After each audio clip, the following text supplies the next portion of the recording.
अस्सलामुअलैकुम वरहमतुल्लाहि वबरकातुहू। कभी आपने महसूस किया है कि आपका दिमाग एक लम्हे के लिए भी खामोश नहीं रहता? आप तन्हा बैठे हों, रात को नींद आने से पहले बिस्तर पर लेटे हों या किसी महफिल में मौजूद हों, लेकिन अंदर ही अंदर आपके ख्यालात का समंदर मुसलसल मौजें मारता रहता है। कभी माजी की यादें, कभी आने वाले कल की फिक्र, कभी खुशी के लम्हे जहन में आ जाते हैं और कभी गम के बादल छा जाते हैं। सवाल ये है कि आखिर दिमाग को सुकून क्यों नहीं मिलता? ये ख्यालात का हुजूम क्यों ख़त्म नहीं होता? इंसान चाहे जितना भी दुनियावी लिहाज से कामयाब हो जाए, अगर उसका दिमाग सुकून में ना हो तो वो कभी हकीकी राहत महसूस नहीं कर सकता। आपने देखा होगा कि बाज़ लोग सारी दुनिया की आसाइशें रखते हैं, लेकिन कहते हैं कि नींद नहीं आती, दिल बेचैन है। और कुछ ऐसे भी होते हैं जिनके पास बज़ाहिर कुछ नहीं, लेकिन उनके दिल को एक अजीब सा सुकून हासिल रहता है। तो आखिर ये फ़र्क कहाँ से आता है? दिमाग का मुसलसल चलते रहना दरअसल अल्लाह ताला की तरफ से एक इशारा भी है। ये दुनिया इम्तिहान है और ख़यालात भी इसी इम्तिहान का हिस्सा हैं। अगर दिमाग हमेशा खामोश रहे तो इंसान कभी अपनी हकीकत पर गौर न करे, कभी अपनी गलतियों का मुहासबा न करे और ना ही कभी अपनी इस्लाह की जुस्तजू करे। लेकिन जब ख़यालात का शोर हद से बढ़ जाए तो इंसान थकने लगता है। वो चाहता है कि एक पल के लिए सुकून आ जाए, दिमाग खामोश हो जाए और दिल को करार मिल जाए। याद रखिए, ख़यालात के इस हुजूम में से कुछ ख़यालात हमें अल्लाह के करीब करते हैं, कुछ हमें गुनाह की तरफ खींचते हैं और कुछ बस हमें परेशान रखने के लिए आते हैं। ये सब कुछ हादसा नहीं, बल्कि इंसान के इम्तिहान का हिस्सा है। हमारा असल सवाल यही है कि दिमाग एक लम्हे के लिए भी खामोश क्यों नहीं होता? ये सवाल हमें अपनी ही हकीकत की तरफ ले जाता है, क्योंकि जब तक इंसान ये न समझे कि ख़यालात कहाँ से आते हैं और उनका मकसद क्या है, तब तक सुकून हासिल करना नामुमकिन है। इंसानी जिंदगी का सबसे बड़ा राज उसके अपने अंदर छुपा हुआ है। हम अक्सर बाहर की दुनिया को देखते हैं, दूसरों की बातों और हालात को समझने की कोशिश करते हैं, लेकिन अपने अंदर झांकने की हिम्मत कम ही करते हैं। दिमाग के ख़यालात दरअसल इंसान की हकीकत का आईना है। ये ख़यालात रुकने का नाम नहीं लेते, क्योंकि अल्लाह ताला ने इंसान को सोचने वाला, गौर करने वाला और सवाल करने वाला बनाया है। कुरान पाक में बार बार अल्लाह ताला हमें गौर व फिक्र की दावत देता है। इंसान की असल पहचान ही यही है कि वो सोचे, सवाल करे और तलाश करे।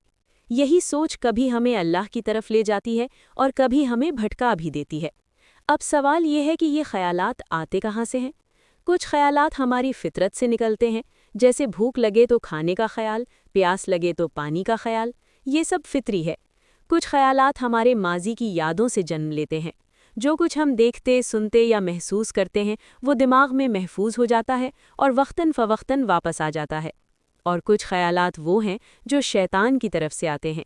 ये वसवसे इंसान को परेशान करते हैं, ईमान को कमज़ोर करते हैं और दिल में बेसुकूनी पैदा करते हैं। ये हकीकत है कि दिमाग को कभी मुकम्मल खामोशी नसीब नहीं हो सकती। असल कमाल ये है कि हम अपने ख़यालात का रुख किस तरफ मोड़ते हैं। अगर ख़यालात को अल्लाह की याद में लगा दें, नेक नियतों और अच्छे इरादों में बदल दें, तो यही ख़यालात सुकून और खुशी का ज़रिया बन जाते हैं। लेकिन अगर इन्हें गुनाहों और मायूसी की तरफ जाने दिया जाए, तो यही ख़यालात ज़िंदगी को बोझ बना देते हैं। इंसानी फितरत में खला भी है। ये खला सिर्फ अल्लाह के ज़िक्र से भर सकता है। जब ये खला खाली रहता है तो दिमाग मज़ीद शोर मचाता है। अल्लाह ताला फरमाता है, याद रखो, दिलों का इत्मीनान अल्लाह के ज़िक्र में है। जितना ज़्यादा इंसान अल्लाह के ज़िक्र से जुड़ता है, उतना ही ख़यालात का शोर कम होता जाता है। नबी करीम सल्लल्लाहु अलैहि वसल्लम ने फरमाया कि बंदे के दिल में ख़यालात आते रहते हैं, लेकिन अगर वो उन पर अमल न करे तो अल्लाह उसे माफ़ फरमा देता है। गोया ख़यालात आना गुनाह नहीं, बल्कि उन पर अमल करना असल मामला है। ख़यालात की मुख्तलिफ़ अक़साम हैं। वो ख़यालात जो अल्लाह की तरफ से नेकी की तरग़ीब देते हैं, फ़ितरी और दुनियावी ज़रूरियात से मुताल्लिक़ ख़यालात, शैतानी वसवसे जो गुनाह की तरफ ले जाते हैं, मायूसी और नाउमीदी वाले ख़यालात और नफ्स की ख्वाहिशात से पैदा होने वाले ख़यालात। असल कामयाबी ये है कि इंसान बुरे ख़यालात को पहचान कर रद्द कर दे और अच्छे ख़यालात को थाम ले। अब सवाल ये है कि इन ख़यालात का इलाज क्या है? सबसे पहला इलाज ज़िक्रुल्लाह है। सुभान अल्लाह, अल्हम्दुलिल्लाह, अल्लाहु अकबर, ला इलाहा इल्लल्लाह। ये कलिमात दिल को रोशन करते हैं। दूसरा इलाज कुरान की तिलावत है, क्योंकि कुरान दिल की शिफा है। تیسرا علاج نماز میں خشوع پیدا کرنا ہے، کیونکہ نماز دل و دماغ کو اللہ کے سامنے جھکا دیتی ہے۔ چوتھا علاج استغفار اور توبہ ہے، جس سے دل کا بوجھ ہلکا ہو جاتا ہے۔ پانچواں علاج دعا ہے، جیسے اے اللہ میرے دل کو ثابت قدم رکھ۔ چھٹا علاج تنہائی میں اللہ کو یاد کرنا، اور ساتواں علاج نیک خیالات کو عملی شکل دینا ہے، جیسے کسی کی مدد کرنا یا کسی کو اچھا مشورہ دینا۔ یاد رکھیے، سکون خیالات کے ختم ہونے میں نہیں بلکہ اللہ کے قریب ہونے میں ہے۔ اصل سکون یہ ہے کہ خیالات آئیں مگر ہم ان کے غلام نہ بنیں۔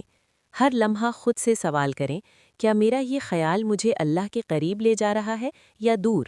اگر قریب لے جا رہا ہے تو اسے مضبوط کریں، اگر دور کر رہا ہے تو فوراً اللہ کی پناہ مانگ لیں۔ اگر دماغ کے شور سے بچنا ہے تو ہر دن کی ابتدا اور انتہا اللہ کے ذکر سے کریں۔